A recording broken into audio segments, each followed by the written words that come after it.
Hello, everybody, and welcome. Today, I want to quickly just mention a few points about kind of an inquiry I've had about stress.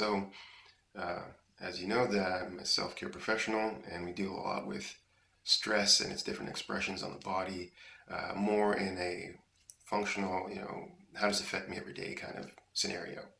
And one of the questions I have almost is that. Uh, we don't know where stress comes from, what function it really serves. In previous videos, I've kind of suggested the fact that stress is more of like a feedback system to tell you when something is wrong with the body. And then, that kind of thinking goes, well, let me stay away from stressful things. Anything that causes me stress, let me leave alone. And then this creates a kind of negation of life. So if I'm always leaving everything alone that stresses me out, there's no growth.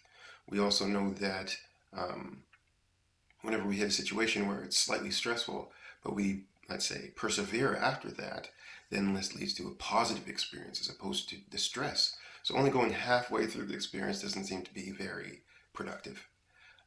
This is the same thing with anxiety. As soon as you get past that little part, then you get the experience that makes up for that feeling.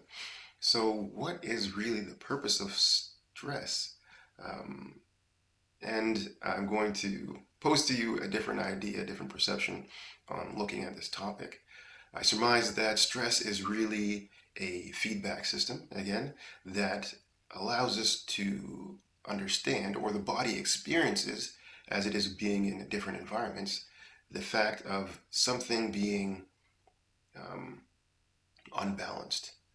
In fact, it takes a look at let's say, the reality, external us, and then how we perceive this reality. And when there's something that is incongruent in this perception, in this navigation, then the feedback to us to indicate that is a stressful reaction. Something is off, it needs to be corrected. This way, I think that most negative experience stay in our minds because again, there's something off about that. I need to correct it. What is that missing piece that caused that whole thing to arise? And once that's acknowledged, it's commonly found that there is growth again, and the person like leaves that area of stress more or less. This also is stating the fact that cognitive dissonance is a thing. If I thought one thing and then realize it's wrong and then continue to do that thing, then there becomes some uncomfortable feeling of stress telling me to not do that thing.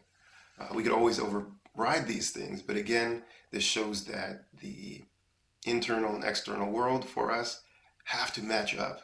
And when they match up, then essentially growth is promoted. We move to like a higher expression of ourselves.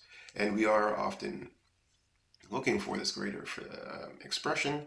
Therefore, we feel this feeling of fulfillment, right? We are using all our skills and resources to achieve something, so we feel good about that. We're living up to our potential. Maslow's hierarchy of needs, Nietzsche's Superman, essentially, and so forth. So then, that all being carried to its end conclusion, how do we fully express ourselves? In areas where we're not expressing ourselves, is there a limitation to health? I think it's pretty straightforward that there is a limitation to that. If you look at um, candidates that are hired for a job that are overqualified and why that is a good or not good thing, you can see then a person should reach for their potential and thus feel more fulfilled themselves. Also, we have greater emotions than the base emotions. Than sadness and anger, we have things like um, awe, essentially, and we have humility, and we have forgiveness. These are considered some of the higher emotional functions, and I see them as different expressions of himself. If I am in a situation of awe, I realize there's things outside of me that are essentially larger than myself, and that I'm just a little piece of the puzzle that makes up the whole thing. Then internally, this gives us some kind of humility. Internally, knowing that I'm not the biggest thing out there, I'm not the most important person alive, then we become humble. We can make mistakes. There are things that we can do wrong. And those two things being mixed together, awe and humility, lead to the conclusion, I think the action of essentially forgiveness.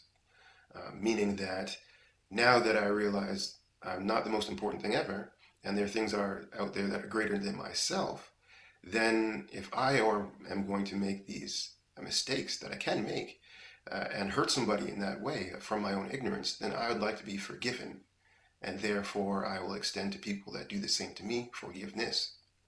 I think these are all interesting pieces of the puzzle that I would call stress. Ultimately, I think that self care does a great job of putting these things together in a practical way that allows us to, in the end outcome, grow from these experiences. And we do have to put things in a kind of working order where growth is towards our potential. Therefore, I think we eliminate a few of the um, let's say, dissonances between the internal world and the external world. You can call this something like affordances, if you want to look that up.